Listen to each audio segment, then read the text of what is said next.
तर मित्रांनो, मी काल क्रांतीज्योती विद्यालय मराठी मीडियम हा आपला मराठी पिक्चर बघायला गेलेलो.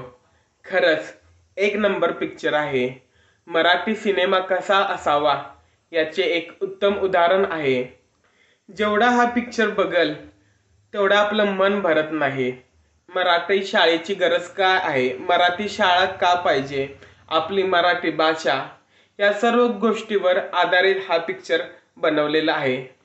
हा पिक्चर बघून मला माझे शाळेचे दिवस, शाळेचे मित्र, शिक्षके, सर्व जुने दिवस मला आठवले. खरंच एक नंबर मूवी आहे, बघण्यासारखा आहे. तुम्ही पण बघायला जावा आणि आपल्या मराठी पिक्चरला सपोर्ट करा. क्रांतीज्योती विद्यालय हा मूवी सर्वांनी नक्की बघा. यातून खूप काही शिकण्यासारखे आहे. मी तर बघून आलोय. आता तुम्ही पण नक्की बघायला जावा आपलाच मराठी सिनेमा.